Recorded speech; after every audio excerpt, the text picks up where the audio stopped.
Welcome to Wrasslin Raw!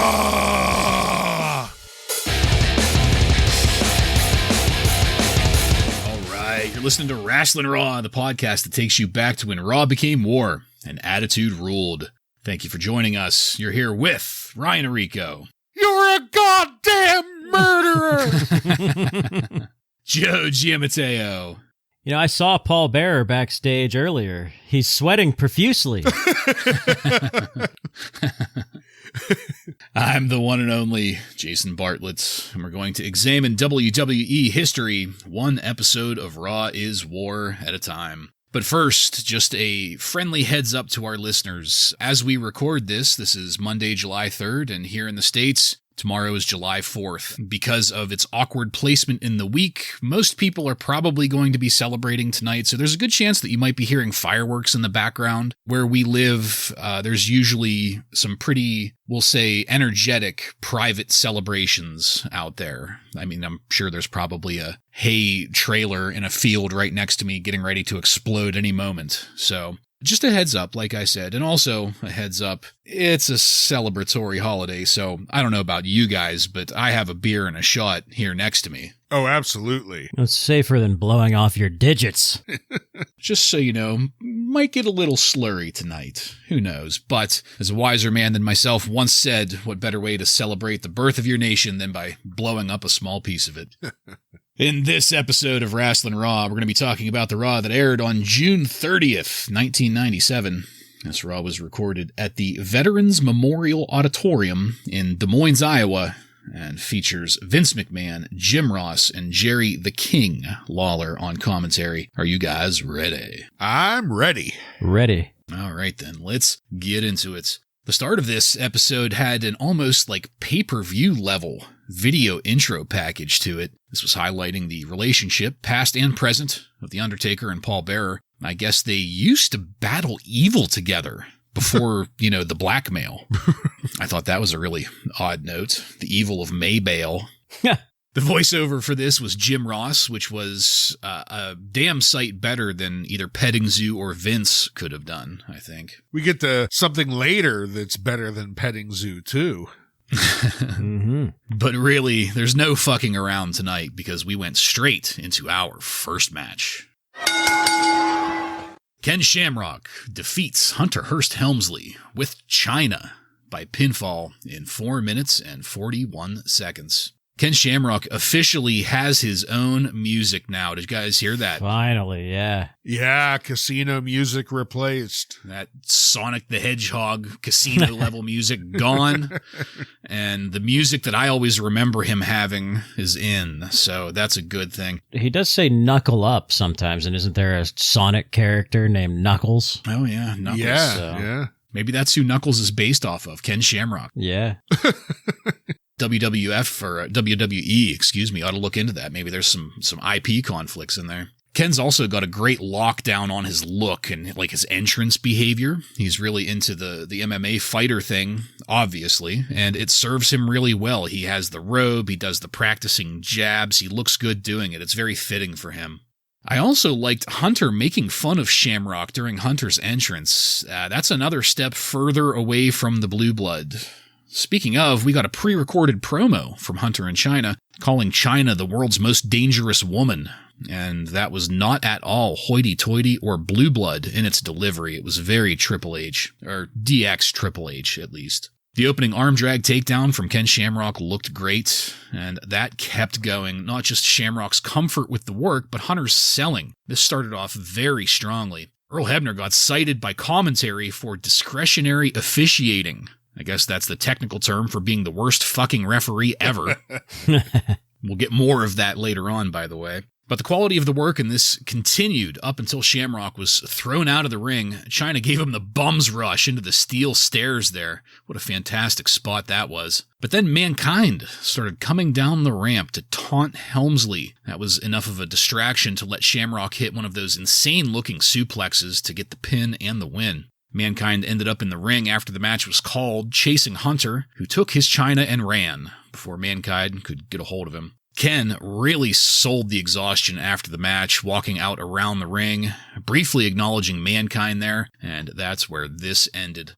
Guys, I thought this was a great match. Shamrock and Hunter worked really well together. China looked fantastic. Mankind's interference was just enough to put over the pay-per-view, but not enough to ruin things. All in all, I thought this was top-notch. Joe, what did you have on our show opener here? Yes, gentlemen, I think Ken Shamrock is officially a wrestler now.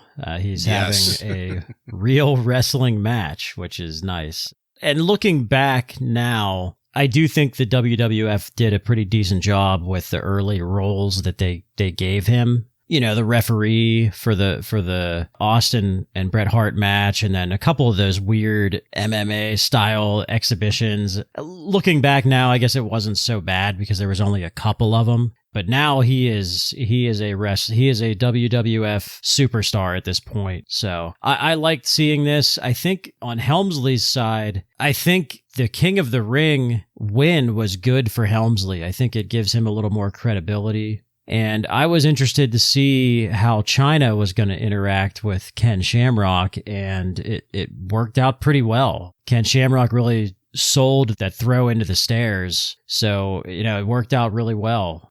Big reaction from the crowd for Mankind. I can definitely get into this feud between Helmsley and Mankind for sure. So, you know, that's nice too. So, yeah, I thought this was, overall, I thought it was pretty good. Ken Shamrock had a wrestling match, and, you know, it was with the King of the Ring, who is also looking very good lately. Yeah, I completely agree with both of you here. You know, we start off with the Gas Man making his way to the ring, and he's got everything. Like Joe, like you said, he's got his look and his demeanor down. He's got his new music. And then when the match starts, I was surprised. You know, I'm used to him just plowing through mid-card jobbers. That's all he's been doing for a couple months now. But having him in there with Hunter was a really good call, because Helmsley made him look fantastic. I mean, the only shitty part of the whole match was Earl Hebner pulling Hunter's hair.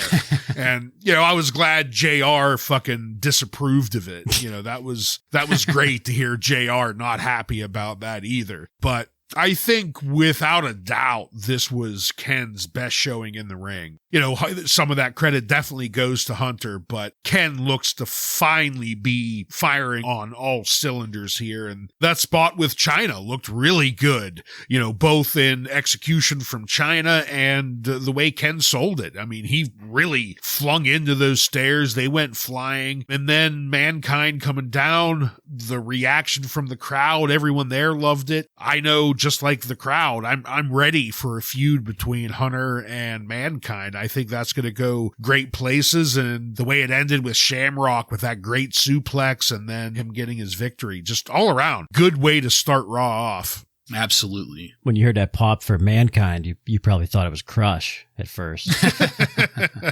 For sure. I mean, who else gets a pop like that other than Crush? Oh, God.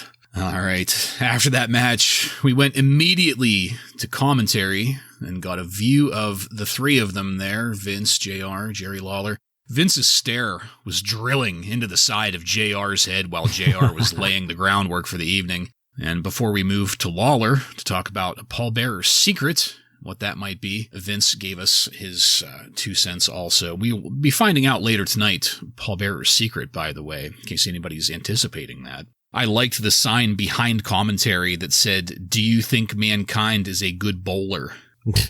Very good sign. Commentary teed up footage of The Undertaker getting bitched out repeatedly. It's, you know, always great to see that. Stop. That was followed by a review of the in-ring promo from Ahmed Johnson. It wasn't any more intelligible than it was last week when we heard it. I would argue it's worse. Nah. Maybe painkiller induced after that surgery, because, man. Well, that's later on. Oh, that one's later on. I'm sorry. No, the bullshit that we had in this segment was, let me tell you something. Yeah. Jeez. I got ahead of myself here. Let me tell you something. And the DOA's debut, because, of course, they had to rehash that. So after that, we find out that... Who? Oh, I'm sorry. What would that be? DOHD. The DOHD. Disciples of the Honey Dipper. Yes. After this is when we found out that Ahmed got leg surgery, and this is when we got what was described as the post-procedure footage. I couldn't tell if Ahmed was still under anesthetic or not. He just always sounds like that. Yeah, if I ever blow out a knee, I want what he had. Yeah.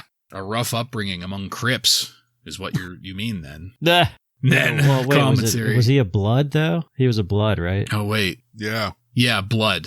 Yes, because of all the red, right? That's how they tried to make it make sense with the red tights, which he's not wearing anymore. After that, though, commentary took us to Michael Cole. Whoa. In the locker room with the Legion of Doom. And my goodness, Michael Cole was looking so young here. Just so brand spanking new and ready to completely sell out to the entertainment vision of wrestling. LOD cut a great promo about their upcoming tag match before we cut to commercial. And when we came back to Sunny with a bunch of cash stuffed into her cleavage. This was putting over the casket full of cash that will be given away at SummerSlam, $1 million. And that's it for this segment. Joe, why is that money in a casket? And also, what did you think about the rest of this segment? Well, maybe we'll get a clue later about that money. I don't know. We'll see. A first clue? Yeah. I guess the footage from Undertaker and Ahmed Johnson, we're all tired of seeing that. My God. Also, one of the worst heel turns that we've seen so far on Raw since 1993 is Ahmed Johnson. Just absolutely terrible. And him cutting this promo on a trainer's table, man, they should have this was clearly pre-recorded, so they probably should have not aired that interview. And Michael Cole, this is Michael Cole before Vince really got the hooks in him, so he is more bearable here in 97. And it was funny seeing him in between LOD because he's probably, 120 pounds soaking wet, and he's in between these two gassed up freaks. Sonny is basically just playing like a slutty version of Vanna White here with this $1 million. And I thought it was ironic, actually, that Vince told her that she's not eligible and then said, "We'll talk about it later." Oh. A bit ironic with those recent scandals. Yes. Yeah. This segment, I enjoyed when Vince just continues to try and ask what the secret is before someone reveals it. Like, he asked 3 people here, well, did they tell you the secret? And Lawler just tells him no. He finally says, like, no, it's a secret. I mean, if he told me, like, it wouldn't be a secret anymore. Secret, I got a secret. Like Lawler calling Vince out on that finally. And then to this humiliating video for The Undertaker, the Pearl River Plunge. We just keep on re-showing it every week as many times as we can. Ahmed Johnson, this promo that he cut on the gurney, it was absurd. I mean, we usually can't understand what he's saying, but this one was above and beyond most of the others. It was cool to see Michael Cole here, though. I mean, anyone's better than Petting Zoo. Nothing else really more to say other than that's kind of cool to see him here debuting. Sonny with the casket full of money. I was a little confused why it's in a casket. The only thing I could guess is that the pay-per-view they end up giving it away in is going to be some tie-in to The Undertaker, but I don't know. Yeah, that casket thing is still a mystery to me. I am Paul Bearer, man. Secret. He's got a secret. About Undertaker, man. Let's keep it going to our next match.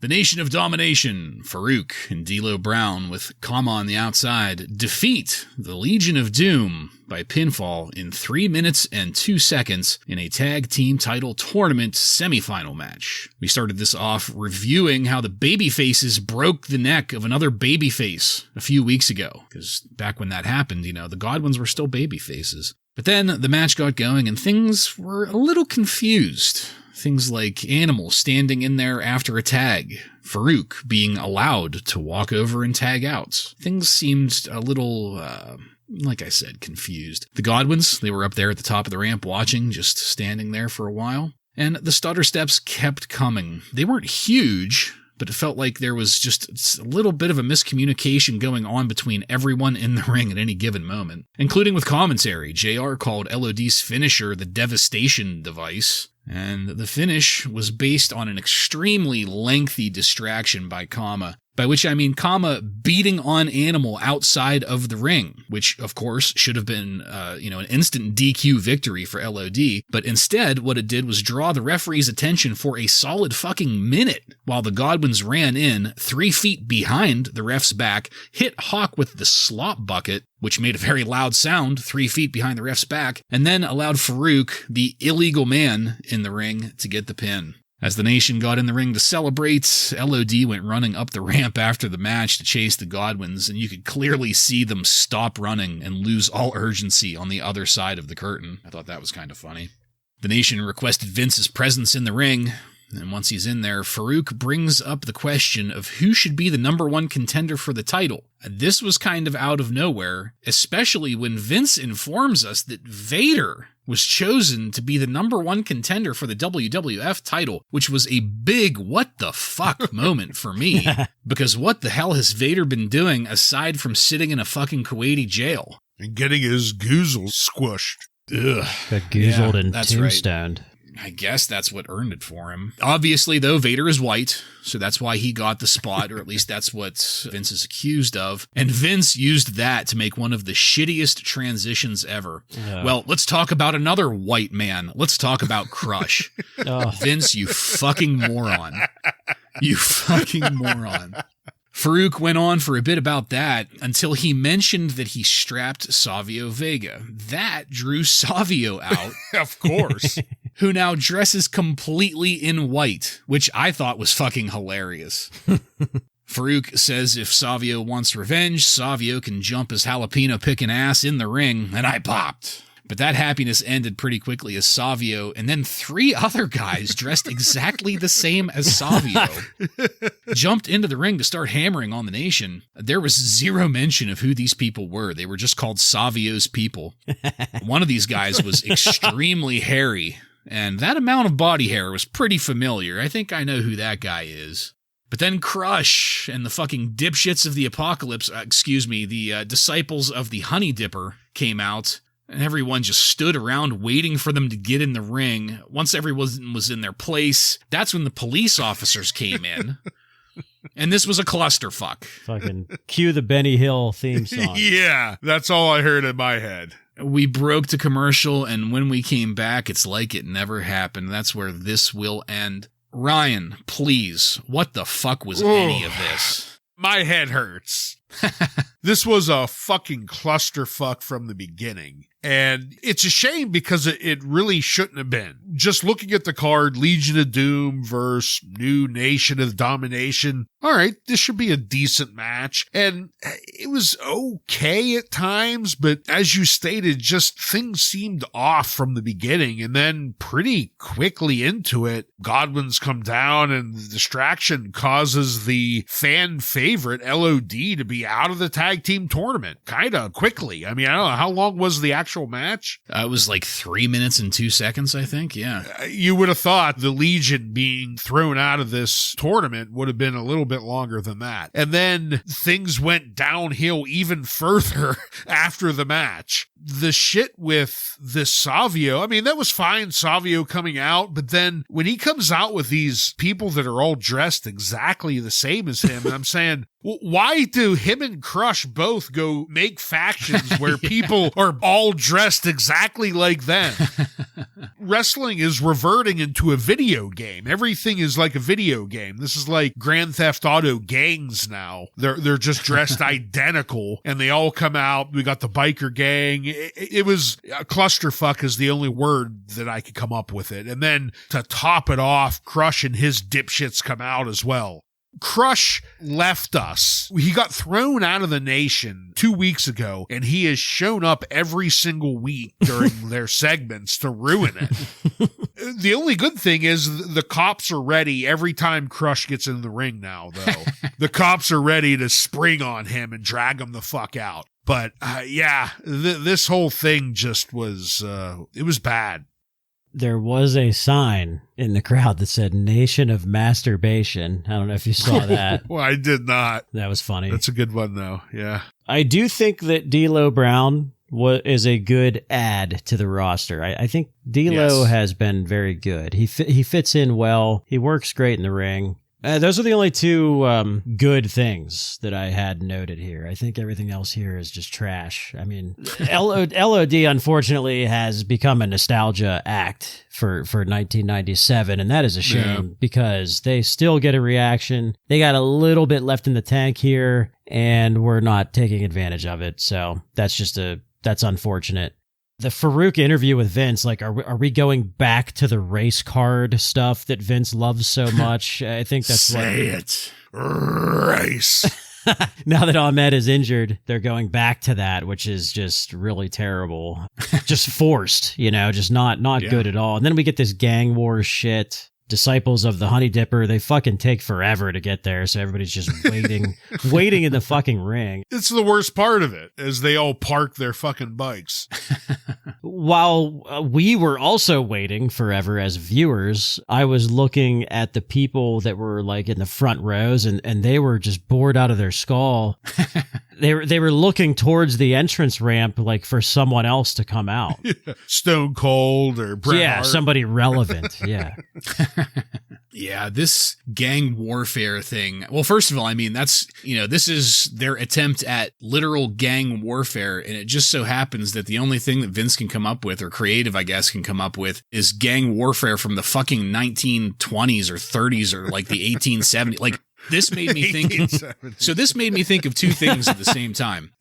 The Savio's gang made me think of A Clockwork Orange, because they're all dressed in white and they all look exactly the same. But then the way that this is playing out with the three groups looking exactly the same, that reminded me of the gang showdown scene from fucking Gangs of New York with like the dead rabbits and like the Bill the Butcher and like that. Like, that's exactly how I felt watching this. Like, great. Like, we've got gimmick gangs now. And well, they're all going to have their own gimmick. And they all dress identical. Well, yeah. I know this sounds stupid, but so they're wearing all white, and typically, like in wrestling, white would be like babyface colors, and these are clearly like none of these fucking groups are any of them babyface. Like, that's the other thing too. Like, we don't fucking. That was know. part of my question. Yeah, it almost seemed like Savio is kind of making a babyface turn, but I don't know. Maybe nobody fucking knows. Yeah. Well, like I said, after that commercial break, we came back to the ring and crowd looking like nothing happened. We got a replay of the shenanigans. And then Vince kicked it once again to Michael Cole backstage. This time he was with Savio Vega. But whenever they went there, Michael was alone. And then Savio and his crew interrupted as if it wasn't planned. It was just a weird little awkward moment. Savio says that he knows all about gangs. And his crew here is called Los Boricuas. I hope I said that correctly. We quickly moved away to a down cleavage view of Sonny in a bikini and other various images of Sonny scantily clad. That was, of course, in a photo shoot for Raw magazine. Good transition from gang warfare. Yes. And Raw magazine is going to also include photos of, I guess, a secret liaison between Sonny and Brian Pillman. A lot of secrets going around. After that, a dramatic view of The Undertaker hanging his head in the dark in a dark locker room. And that's where this ended. Like I said, I mean, we've officially got this other stable here, guys, and they cut their first promo. Ryan, what do you have on that and the other items in this segment? I don't have much to say about the promo. I mean, we got Michael Cole again. That was kind of cool, but I'm not feeling Savio's new faction here quite yet. Maybe things will pick up later, but I don't know. The Sonny shoot, a Raw magazine shoot, she's there hanging out with the loose cannon. I don't care where that goes. I really don't. Yeah, Michael Cole looked pretty frustrated hearing all that Spanish, just screaming in Spanish and yelled, "In English, please." Just looked very cartoony, the whole thing. And seeing Sonny's cleavage is always nice. It's well deserved because enough of Sable. We get more Sable than Sonny, so it's nice to see that. Yeah.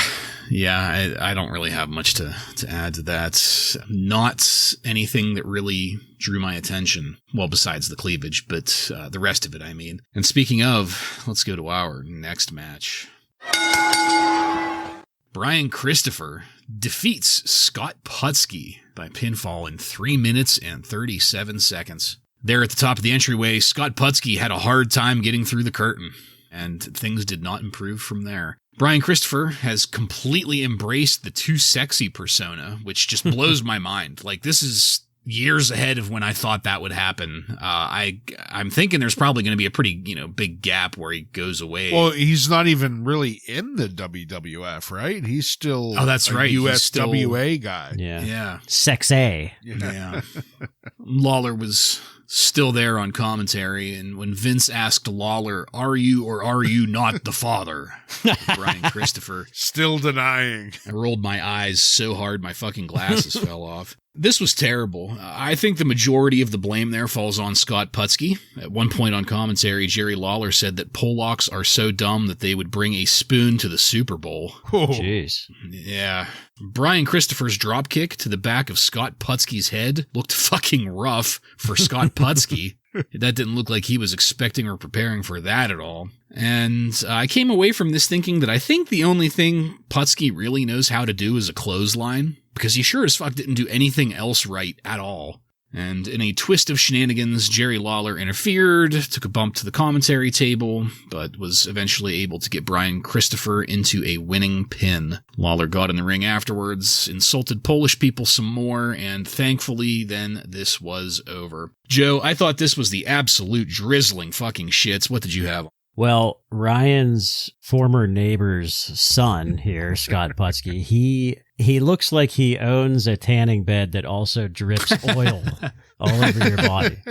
The Ron Popeil oven. Set it and forget it. Yeah. He also looks like he eats steroids for breakfast, lunch, and dinner. But we are... Again, he uses the flavor injector.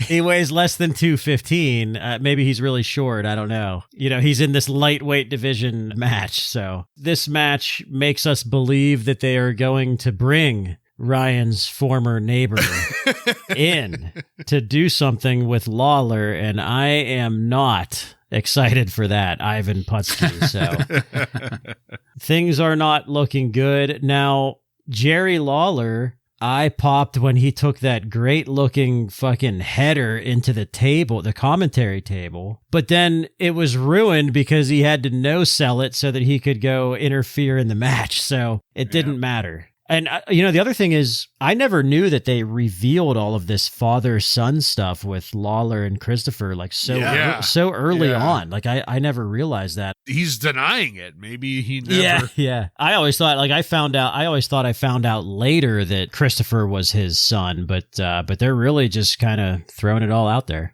I couldn't agree more that this match was pretty forgettable. To really show you how much of an impact Scott Putski made on people's memory, they start off by showing us video footage of his father, Ivan Putski.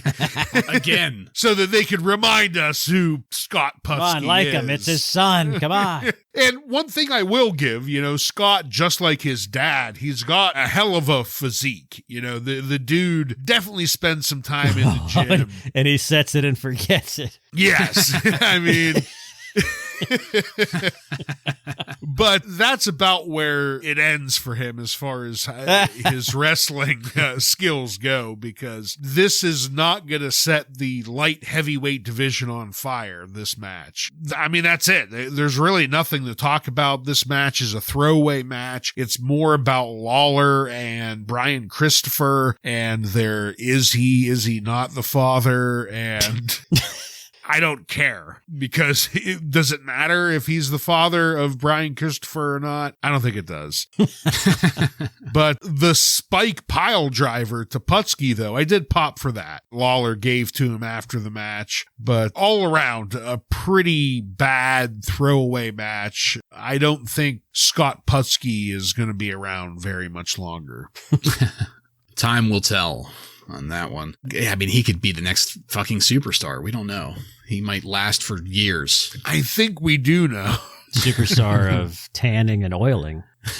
Maybe he retired and opened up a tanning franchise or something. Well, after this was all over, we went to put over that Stone Cold Said So VHS. This time they showed footage from ECW of Austin pretending to be Hulk Hogan and talking about his time in WCW. That's like a hat trick of shit that I never thought would happen. You know, Vince saying Hulk Hogan's name out loud, given, you know, what's going on at the time. Didn't they were like mentioning Eric Bischoff's name last week, right? Yeah. Bischoff. Yeah. Bischoff, yeah.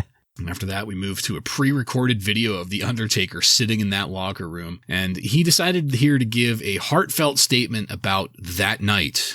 He's wanting to get ahead of Paul Bearer's revelations that will be forthcoming. All The Undertaker really wants is to have his side of the story heard. Next week is going to be the pay-per-view, the Canadian Stampede, and on the match card there will be the Great Sasuke versus Taka Michinoku. Oh my. Looking forward to that. Yeah, and that ended that segment. Joe, what did you think of the pretty important updates we got in this? Well, we had the Austin video preview. It was pretty surprising to see that ECW footage for sure. VHS doesn't have much value if it's unless it's something very rare. But I looked this up. You can buy this VHS for well under $15 on eBay right now. So Which means they sold millions. Yeah. The Undertaker promo in the locker room, I don't really love this. I feel like it makes the Undertaker seem a little bit too real to me instead of a gimmick, but it doesn't fucking matter what I think because this guy had a legendary career and has no major flaws, so it really doesn't matter if I hate it, you know? And yeah, Taka, holy shit, we're going to see a lot of him here real soon, right? I think so, yeah, light heavyweight, yeah. Yeah. The video, at least they gave us some footage this time and not just the same push that they gave us 5 times in a row last week. But to the Undertaker locker room video, you know, this is the first time that we got a promo from the Undertaker, and it didn't really sound like the Undertaker. It sounded like Mark Calloway, you know. Yeah. This was just kind of him talking and trying to tell this story. And then he ends it just kind of looking off into the distance longfully and bows his head, and it was an odd one. I'm kind of with Joe. I mean, obviously the guy is going to go on to be one of the greatest wrestlers of all time, but this one it wasn't the best. So that's really funny that you guys think that, because just to be clear, I didn't exactly like it, but I didn't dislike it either. What I noticed the most about it is how cinematic it was. You know, this was a soliloquy. This really is what it was. This whole thing, I mean, we'll get into it more too, but this whole thing is that Vince McMahon, we make movies, pal. Yes. I mean, not to spoil though, this is really the only part of it I dislike. Yeah. Okay. All right. Well, you know what? We'll keep things moving then, so that we can talk more about this pretty soon here. First, though, let's go to our next match. Brian Pillman defeats Mankind by countout in 9 minutes and 2 seconds. I guess Brian Pillman assaulted a fan? I'm not sure what to think about that, but we got a pre-recorded promo from Pillman to apologize. It was a pretty odd promo. Mankind, he's still wearing that Pick Me Steve sign. He was also carrying a red wrapped package and delivered it to JR. I guess it was a present for JR to thank JR for their time together. And it was a model hand in the shape of the mandible claw. And I fucking popped. I don't know what it is about fake hands being used on Monday Night Raw, but I pop every time. Things did end up in the ring eventually, and they were not looking too bad. But then we got a split screen with Steve Austin to talk about tagging with Mankind. Austin highlights that you never know if you're going to be out there with Mankind, Cactus Jack, or Dude Love. Ultimately saying that he doesn't want to tag with Mankind because of that. But up on the ramp, Chyna and Hunter Hearst Helmsley appeared to stand there and silently taunt Mankind. We broke to commercial and came back to Mankind and Pillman at the outside. Referee Earl fucking Hebner was holding Mankind back so that Pillman could hit Mankind with the ring bell, which Hebner did nothing about. Worst referee ever. Fuck.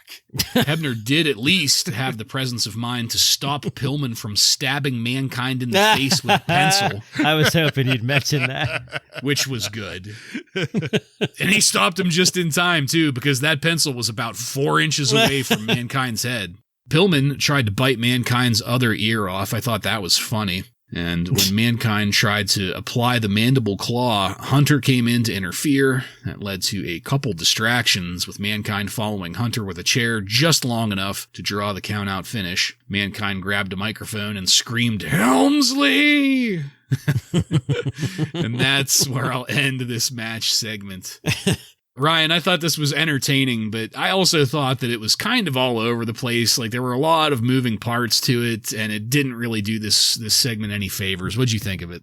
Yeah, that's probably a good summary of it. You know, the action wasn't bad between Pillman and Mankind, and we start things off with Mankind kind of really solidifying his babyface turn, bringing a gift down to JR to, I guess, apologize for giving him the mandible claw, and, you know, the joke is it's the glove on the mandible claw. But yeah, it's just kind of further pushing him along in his babyface turn for sure, and I think the fans are really eating that up. I liked how Pillman at the very beginning of the match, though, just goes for the pick me Steve sign and rips it in half. I thought that was a good touch. And the action was good between these two veterans, but sadly, just like last week, the focus is put on, at least for a section of this match, on Stone Cold as we go to split screen. So that was a little bit of a disappointment, especially because I did think Pillman and Mankind were doing a pretty good job together. But when Earl Hebner held Mankind up to get hit in the head with the fucking bell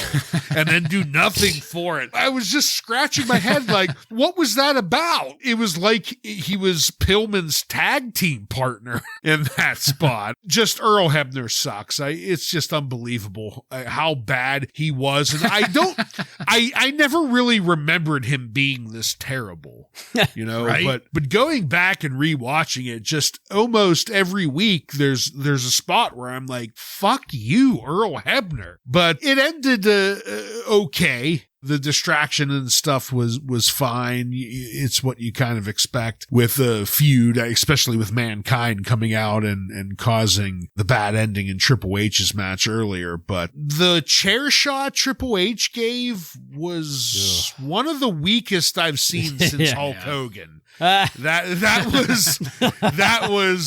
was maybe the only bad part of this match. Everything else was pretty good, but Triple H, man, that chair shot.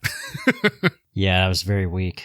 I liked the gift. I thought it was funny. The Roy Munson rubber hand with the mandible claw. That was funny. Pillman, I started to say to myself at the beginning of this that Pillman he's really great at playing a psychotic character. One of the best ever, really. But at first, he wasn't really working like one in the ring. But then he tried to, he did smash a ring bell over Mankind's head and then tried to kill him with a pencil and a couple other things. He Mike Tyson'd his ear. Right. He definitely made me change my mind about that thought early on. So I enjoyed that. The Helmsley Mankind feud, I'm still interested in that. I think that it feels like they're going to go somewhere with that. Yeah. I hope that we get some good stuff out of that too. I mean, I expect we will, but in this match, like, the Earl Hebner thing, first of all, was something that I have a really hard time getting past, because he was right there in front of Vince McMahon, his boss. I mean, it's acknowledged that Vince McMahon owns and runs the WWF here at this point. So, like, this would be the equivalent of Joe, like, you fucking up some kind of mathematic auditing calculation while your boss is standing there staring at you, watching you fuck it up. You know, it's how is Earl Hebner not fired after that if he's expected to be an officiant in this? Yeah. I was really happy to have that fake hand in there, because the WWF's fake limb game has only been improving. It's only going to get better. It is. We had loaded arm. We had the loaded arm, and then we had Mad Dog Vachon's leg. And now we have this, and it's only going to get better, I think. Well, don't forget about the kiss my foot stuff, too. Oh, yeah. The double dare feet. Backstage after this, we went to Paul Bearer. Paul Bearer was getting us ready to hear that secret as we moved through to the second hour, and Raw is War. On the other side of the show intro, Vince was in the ring to introduce Paul Bearer. And on his way down to the ring, Paul was accosted by some woman who actually managed to take Paul Bearer down to the floor, which I thought was funny. Double leg takedown. Yeah, Paul no-sold it like a true professional, man. He just dusted that off. And once in the ring, Paul starts telling the story of the little funeral home that he worked at, owned by a nice family with 2 little boys, one a red-haired punk, and the other a sweet little boy named Kane. That red-headed boy, that was the Undertaker, and in his eyes was the look of the devil! I went away from the microphone for that. The long and the short of it here is that the Undertaker is a goddamn murderer because he burned down the funeral home with his family inside of it. That revelation triggered some thunder sounds to be played over the house PA system, which in turn caused some light switches to be toggled, and that took us to commercial. We came back to Paul backstage with fucking Vader. What a kick in the nuts. Yeah. That was. Say what you will about Paul's performance. I mean, I personally liked it, but then to get immediately reminded of his bullshit with Vader, fuck. That was only exacerbated by the camera moving to the left about 10 feet, where Sable was there with the mild man Mark Marrow. Ugh. The screen graphic said Sable in big letters and then with Mark Marrow in little ones underneath it. Fitting. Which I thought was very hilarious. Yes. Marrow did not look happy. So Sable was there to gyrate around on that casket full of cash for the $1 million giveaway. She can't even do that and look appealing. I mean, it was fucking terrible. That was setting up a video that was to give us the first clue as to how we would win $1 million. And I was immediately both confused and intrigued because this is something that, again, I don't know what's going on, but that's a hell of a thing for the WWF to try, a puzzle on wrestling fans. This was a video of Hunter Hearst Helmsley pulling into some country club, giving his car keys to a valet, and then someone pointing to the keys and saying, clue number 1 is the key. And that's where this ended. Ryan, we had some pretty high spots in this mid-match segment. Let's hear what you had on it. The Paul Bearer reveal, I thought, was fantastic. I thought he did a really great job of setting up the scene. He's telling us what the funeral home looked and felt like and what Undertaker's father meant to him and how he was his mentor. Like, he did a absolutely fantastic job setting everything up here. And some people, I think, would maybe mess up on trying to tell such a long story, but I think it really just shows what a great wrestler and storyteller Paul Bearer was, because this just flew out of him. This, I don't know, it was probably a 5-minute, maybe a little bit less segment, but does a great job, drops the Kane name. I didn't know we got it this early, the name Kane. Yeah. But I did remember the Undertaker murder reveal. I do remember watching this, but I didn't remember Kane got dropped in it. This is soap opera shit for sure. I mean, 100% soap opera shit, but good. I said earlier I didn't really like the Undertaker's promo, but this is picking it up and really starting to tell the narrative of what this Raw is about. Yeah, I love bad soap opera drama, so I'm here for it for Paul. It does a great job of telling the whole story. Obviously, we're going to hear more about this story. Kane, we know, debuts in October or something. So we got some time. We got a while to go. So yeah, we're going to hear more about that story, which is great. And I don't care about Vader, and I don't care about Mark Marrow. Notice I skipped them both. Yeah. The $1 million, I have no idea what the fuck is going on with that. It's so confusing and strange. The key. God, I can't believe they ever expected anybody to have the attention span to do that week to week. I mean, I'm assuming we're going to get more clues or whatever as time goes on. We have from now till August. Well, yeah, that's clue 1. I'm really curious as to how many clues they're going to rack up, because like I said, this is the end of June, so we've still got 2 months depending on when SummerSlam falls in August this year. Clue 74. Yeah, well, that's the thing, is how many weeks of Raw, how many weeks of Superstars, how many weeks of Shotgun Saturday Night between now and then, where they're probably going to be throwing all kinds of shit out if it's anything like any of the other promotions they've done, All right, let's move it now to our next match. The Hart Foundation, this is Owen and the Bulldog, defeat the Headbangers, Mosh and Thrasher, by pinfall in 4 minutes and 7 seconds in a tag team title tournament semifinal match.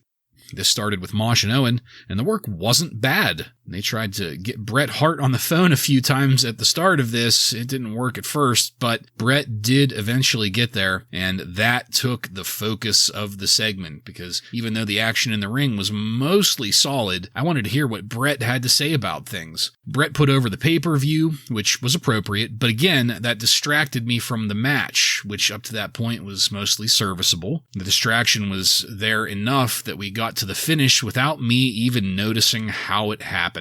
But then, after the finish, Mr. James E. Cornette showed up at the top of the entryway, and he had a new tag team that he wanted to introduce everyone to, and that ended up being the fucking Headhunters, and I had another what the fuck moment. And we were also not told they were the Headhunters. No, right? that's Like, who are these people? No. Yeah. I only know of that. Well, I'll say why I know that, but it was zero lead up, zero explanation, like so many things that we've gotten lately. All 3 of these tag teams ended up in the ring together, and it looked fucking terrible. These big bags of shit couldn't do anything.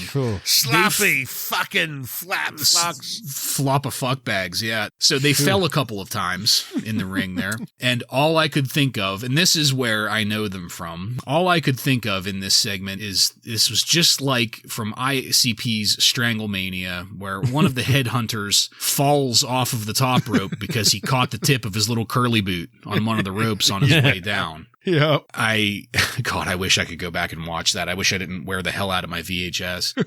But anyway, I mean, this went on way too long, up until one of the Headhunters did a moonsault on one of the Headbangers, which is the thing that they were trying to set up for like 2 or 3 minutes, but they couldn't because they kept fucking everything up. But once they hit it, we moved away. Joe, how much did you love this match and what happened after it? Well, I have a question first. So this is part of the tag team tournament. Is the final going to be at the Calgary Stampede, or is it going to be? I believe so. So we haven't been told that. I happen to know the answer, but we have not been informed of that. Well, when is it? Yeah, tell us. When is it? I'm pretty sure it'll be at the pay-per-view. Okay, and I hate that because these guys, Owen and Bulldog, are already in that fucking match at the 5-on-5. So now they're going to be in another match. They're going to be working double duty that night, which kind of sucks. So I don't know. Bret Hart on the phone. Like, the thing is, these phone interviews go too long. Like, Bret makes a couple pretty good points. He makes a couple quick points, and they should have ended it, but Vince just fucking draws it out, and it's just always just repetitive shit, and it's terrible.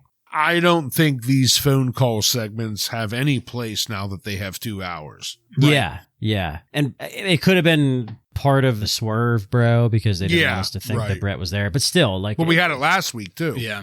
It could have been a lot quicker, and it wasn't. And then Jim Cornette comes out with these 2 sloppy guys. What the fuck? Flap of fuck bags. Yeah. Somebody in the crowd yelled Abdullah as they were walking down the ring. Nope. One of them tried to get up to the top rope and couldn't. Like, he just stopped. This is like borderline Shockmaster shit, you know? Like, it was really fucking bad. The way it started, I loved Lawler asking if maybe the fans deserve to be punched in the face if they cheer for the Headbangers. In reference to Brian Pillman punching a fan at Shotgun Saturday Night. I thought that was a good line. But that's probably the best part. Owen and the Bulldog and the Headbangers, they do okay, but it goes off the rails the moment Bret Hart gets on the phone, and everything just kind of falls apart there. And the real head scratcher here is Cornette. Out of nowhere, we haven't seen Cornette for months at this point, and the only reason he's here is to introduce this tag team of two enormous Mabel-looking motherfuckers. They look like they're Mabel clones, is what these people look like. And my lord, do they look bad and slow when they got in the ring. I mean, they really are true clones of Mabel with how shitty they looked as they just fumbled and fell around the ring. I don't know. What were they thinking with this? I mean, poor Cornette. Why did you like, if you're finally bringing him back and then you're like, oh, and by the way, you're going to be the manager of Mabel 1 and Mabel 2. I don't know. I don't get it. Pretty amazingly shitty segment there. Well, I mean, they did saddle him with Mantar as a rib. They did. So, I mean, they did. You know, that's not all that surprising. Well, I hope this was a rib. Yeah. Yeah, I don't remember these guys being here at all. No. I only remember them from the Stranglemania tape. Stranglemania tape only. Wow. What a legacy. That's the only thing I could think of was Beds of Glass when I saw them. Yeah. Yeah. Joe, I mean, it's funny that you say that, but that's kind of what it is. Like, for me at least, these guys' legacy is having two guys painted up as clowns, calling them Fat Flop of Fuckbags. Yeah.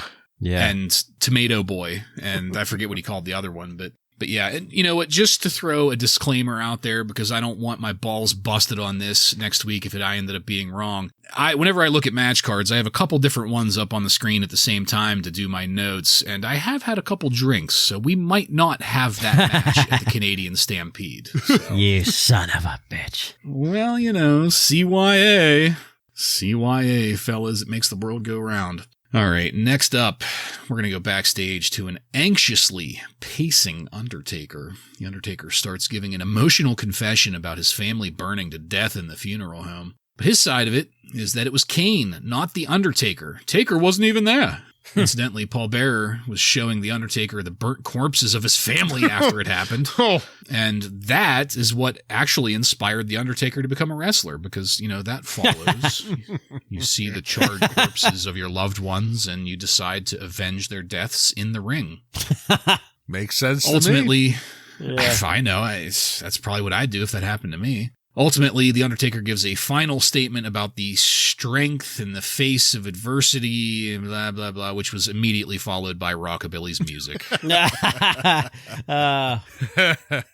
So, for our listeners, I left out a lot of what the Undertaker talked about in this, because just like Paul Bearer, this was a pretty lengthy cinematic monologue. So I do encourage anyone that's interested to go back and watch this, not just this, but Paul Bearer. Again, you know, this is the early story that is going to lay the foundation for some of the storytelling that's going to stick around in the WWF for at least the next decade.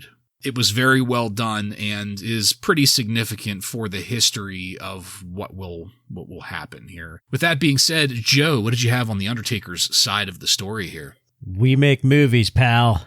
That's what this was. And I love that you pointed out the rockabilly music, because I have been talking every about time. Who puts these shows together, you know? It's almost like it's a joke at this point. Every time they have a serious, dramatic point, they follow it up with fucking rockabilly. Right. Or the rockers music. This was pretty long and drawn out, for sure. It wasn't necessarily bad. I mean, it almost looked like The Undertaker is appearing on an episode of Dr. Phil here. It's kind of kind of just a weird way to see The Undertaker and hear him talk for such a long period of time here. So, but again, I didn't love this, but it's one of the best storylines ever in wrestling, so it doesn't really matter if I liked it or not. For me, unlike the first segment, I liked this one a lot more from The Undertaker. I thought he dropped sounding like Mark Calloway, and he sounded like The Undertaker here, but it was definitely a little mini movie here, as he probably talks for longer than The Undertaker ever has up until this point. You know, he goes through, makes confessions, talks about how he feels that it's his fault because Kane was his responsibility. And then pretty shocking the way he ends it, talking about the charred bodies of his family and it forcing him to become a wrestler. So you know,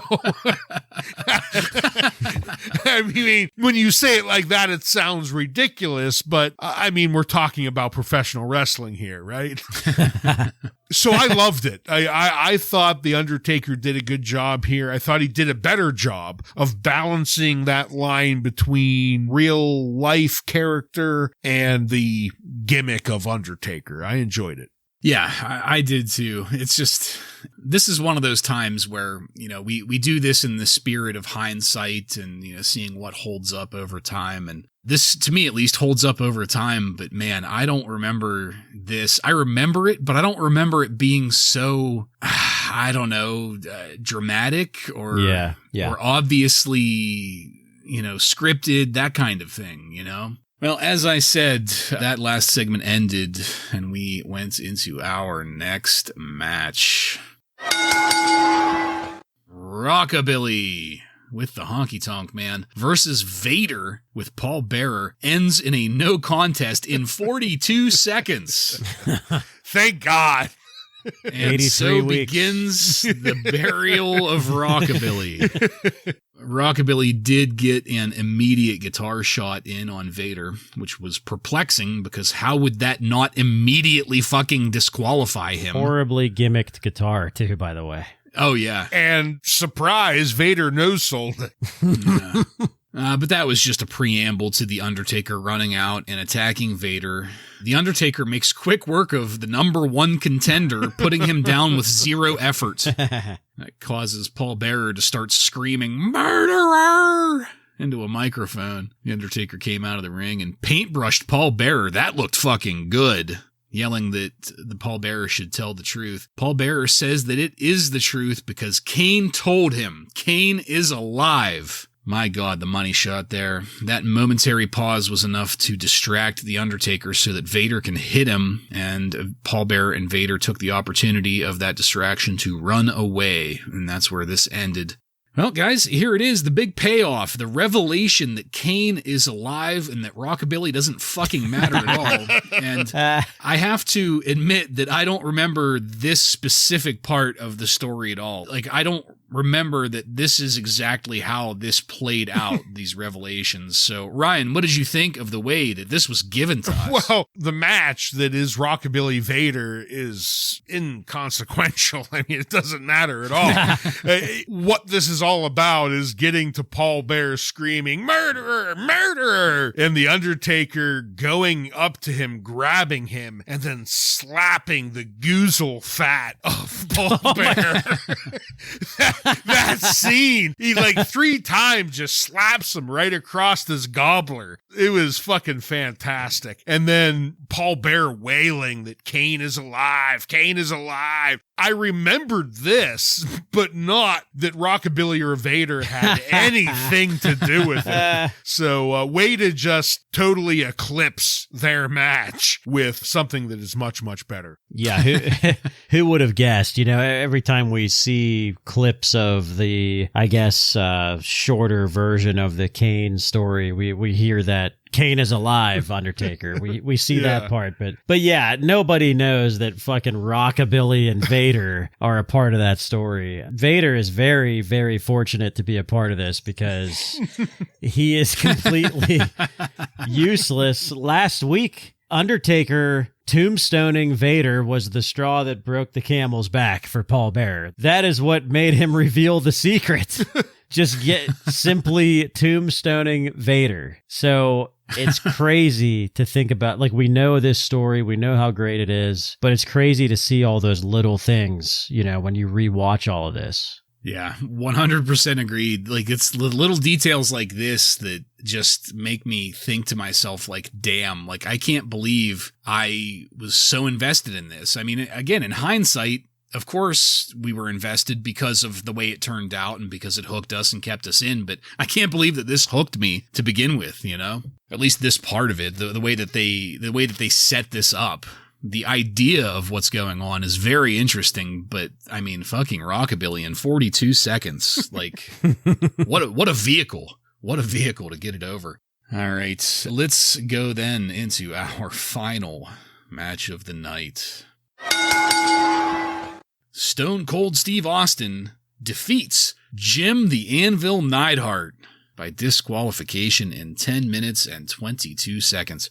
The crowd reaction for Austin was predictably strong, and I want, at the start here, to be able to give the Anvil some credit for something. So I will say that I liked how the Anvil jump-started the match by ripping Austin's vest off for him so it wouldn't get tangled once the action started. So there's the positive. I will follow that up by saying that the Anvil very quickly looked like shit in this, even when he's trying to sell his reactions. Whenever he's trying to, sell moves, his reaction time, I should say, is way behind. It's like he's got like a 2-second delay on him. It even got to the point where the Anvil's slow fucking sloppiness started affecting Austin. Austin had to put the Anvil in an abdominal stretch just to make the Anvil maybe, I guess, feel like he was still in the 80s and therefore comfortable with what was happening. Or maybe it was just to waste some time and keep the Anvil from making Austin continue to look like shit, because that was happening here. I haven't said that yet because generally Austin has been the shining star in his matches. If he's not making somebody else look good, he's at least pulling the best he can out of them. But in this match, the Anvil was dragging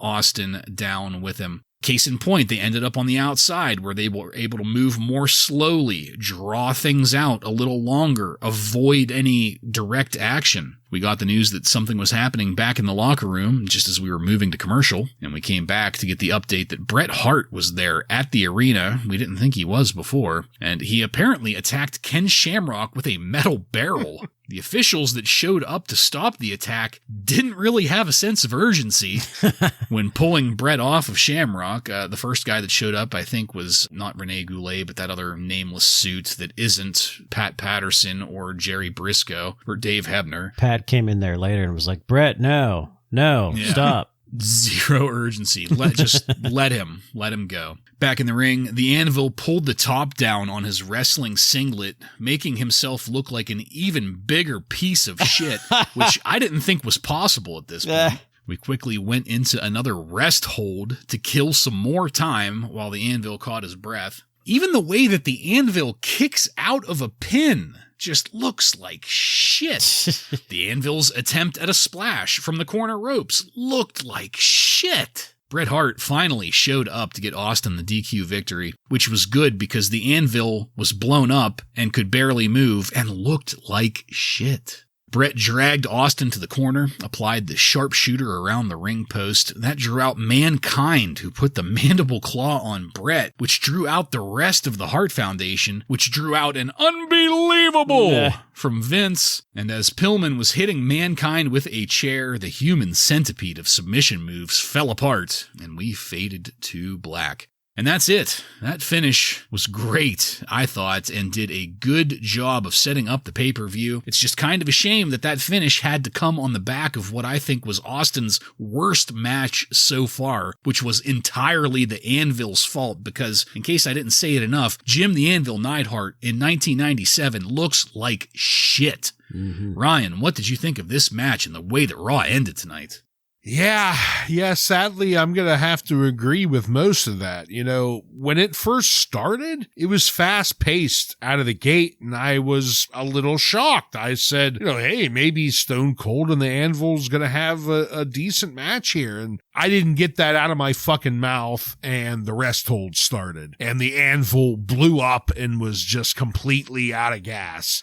And from there, it got bad. The anvil did not look good at all. We try and save parts of this by cutting to Bret Hart attacking Shamrock with a metal barrel, and it does chew up some time, but eventually we come back to the ring, and it's still just more stall rest moves from Jim the Anvil. And maybe the most interesting part of this match, JR tells us where Jim got his nickname, that he was an anvil tossing champion at the Canadian Stampede. So, all right, I guess that's a little bit interesting, but man, how was the anvil such a integral part of the Hart Foundation years ago when he looks Rest like holds. this? Yeah, rest holds, I guess.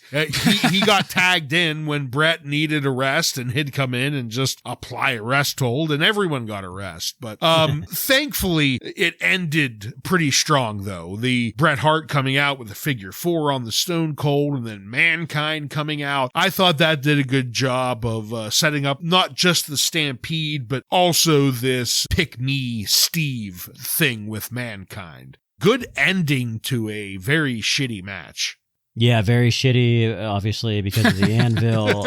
Was this match even advertised? That was the part. No. Yeah. I mean, you have the hottest wrestler in your company involved in this, but there was really no effort put into this to kind of get us excited. You know, they should be doing some sort of something to get us excited to see, you know, obviously Bret Hart and Stone Cold Steve Austin are the team captains. So they should be doing something more to get us excited for that rather than having the anvil in there because, you know, like you guys said, he just runs out of gas too quick to be involved in any singles matches at all, especially against the hottest wrestler in the company. I mean, it's just like, what are you thinking, you know? Yeah. And also, Bret Hart attacking Ken Shamrock in the back. Ken Shamrock did a really shitty job of selling that. He was like, I don't know if you guys noticed, but he was completely silent while he was taking those shots with that fucking barrel. Like, you'd think you'd give out like be shouting or something. Like, but not to mention that you're blowing your money shot there. Like, yeah. Okay, you know, Bret Hart is actually here. That should have been revealed when he hit the ring with Austin. Yes. Yeah. Yes, I agree with that for sure. Great ending, though. And you know why? Because it was Bret Hart and Mankind. Yeah. Anvil, fucking Mankind is giving Bret Hart a mandible claw, and Anvil's just standing there and watching. I mean, that was terrible. So bad. Well, gentlemen, as I said, we faded to black. So let's take it on over now to highlights and lowlights.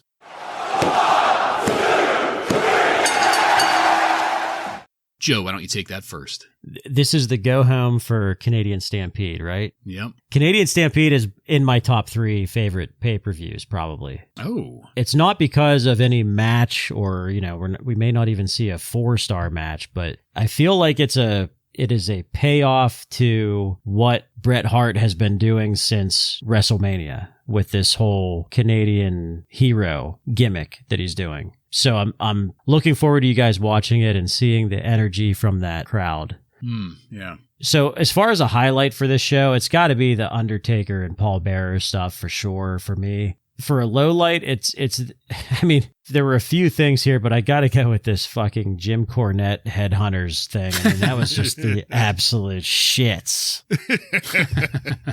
We're pretty much in line here. My highlight is the Kane lives and the entire Undertaker Paul Bearer drama throughout this episode. Extra highlight goes to the Undertaker slapping Paul Bearer's goozle fat. That was that's a little extra. Low light, Jim Cornette's return with the twin Mabel lookalikes. What the fuck was that all about? So I actually ended up differing with you guys on both of these. My highlight was Ken Shamrock versus Hunter Hearst Helmsley.